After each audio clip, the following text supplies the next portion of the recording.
কিশোর গ্যাংও একটি মাথা ব্যথার কারণ হয়ে দাঁড়িয়েছে। রাজধানীতে বিভিন্ন জায়গায় কিশোর গ্যাংয়ের একটি বাড়ছে সেই দিন দিন।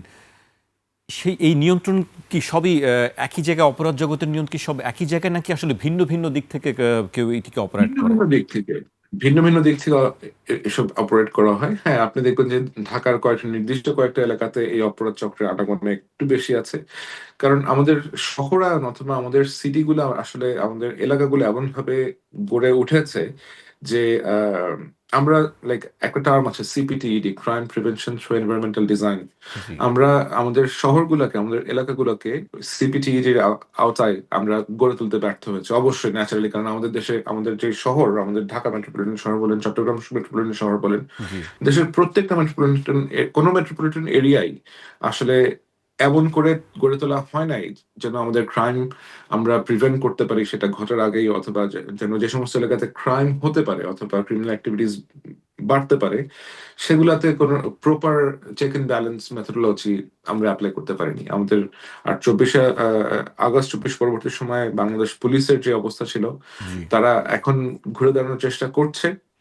তো আমার মনে হয় এখানে নিরাপত্তা সংস্থার পাশাপাশি সাধারণ যে সমস্ত রাজনৈতিক অ্যাক্টর আছেন, রাজনৈতিক দল আছেন এবং এলাকা ভিত্তিক যারা বিভিন্ন রকমের কমিউনিটি ওয়ার্কের সাথে ইনভলভড, তাদেরও এখানে অনেক কিছু কন্ট্রিবিউট করার আছে। আর ওভারঅল গণমাধ্যমগুলো যদি আসলে সঠিক তথ্য তুলে আনতে পারে যে কেন এগুলা হচ্ছে, দেশে যে যে হারে দেশে আপনার মাদকের ব্যবহার বেড়েছে, যে হারে দেশে আপনার ছোট ছোট অপরাধ, ছিনতাই এবং মানুষকে হত্যা করে ফেলার মতো ঘটনা ঘটছে জাস্ট টাকা।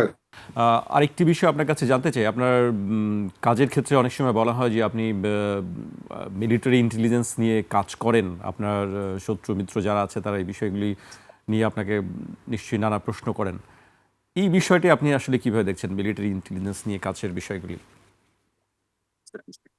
আমি মিলিটারি ইন্টেলিজেন্স নিয়ে আসলে কাজ করি না। মিলিটারি ইন্টেলিজেন্স নিয়ে কাজ করা, আহ, আমি ওভারঅল ইন্টেলিজেন্স অ্যাপারেটাস যেগুলোই আছে, জি। ধরেন এখানে এসবি আছে, ডিবি আছে, আরো যে সমস্ত গোয়েন্দা সংস্থা আছে বাংলাদেশে, এখন আমার কাজ করতে করতে অনেকের সাথে আমার পরিচয় হয়েছে, আমার অনেক রকমের সোর্স ডেভেলপ করেছে, যেখানে আমি দেখবো যে ন্যাশনাল ন্যাশনাল সিকিউরিটি কোনো কনসার্ন আছে অথবা দেশের ওভারঅল নিরাপত্তার কোনো রকমের হুমকি তৈরি হচ্ছে, অথবা এই এই সংস্থাগুলোতে যারা কাজ করেন তারা এমন কোনো কাজকর্ম করছেন যা জনস্বার্থ বিরোধী, তখন তো অবশ্যই সেটা আমার প্রকাশ করার দায়িত্ব। আমি আমি সেটা সবসময় প্রকাশ করে এসেছি, আমি সেটা আগামীতেও প্রকাশ করব।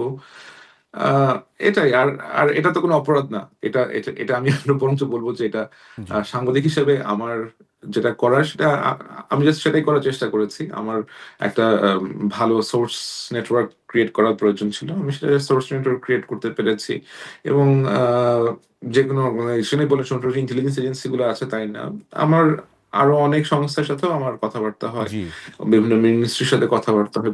লাইক লাইক আমার এমনও সোর্স আছে যারা মিনিস্ট্রির একেবারেই সব থেকে নগণ্য ব্যক্তি, সব থেকেই একেবারে হয়তো সব থেকে লোয়ার যেই ক্যাডার অথবা সব থেকে নিম্ন স্তরের কর্মচারী অথবা এবং সর্বোচ্চ স্তরের কর্মচারী। তো এটা তো আমার কাছে মনে হয় এটা আমাকে কাজের মাধ্যমে এটা আমাকে আস্থাটা অর্জন করতে হয়েছে, আদারওয়াইজ তো যে কেউ এসে আপনার সাথে কথা বলবে না।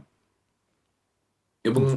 এই যে একটা লোক এত রিস্ক নিয়ে আপনাকে অ্যাপ্রোচ করলো, তাদের বিষয়টাও আপনাকে চিন্তা করতে হবে যে এদেরকে আপনি কিভাবে নিরাপদে রাখবেন, তারা যেন এক্সপোজ না হয়ে যায়।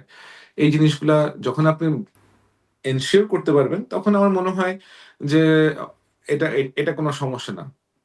লাইক এই ধরনের নেটওয়ার্ক বিল্ড করা কোনো সমস্যা না।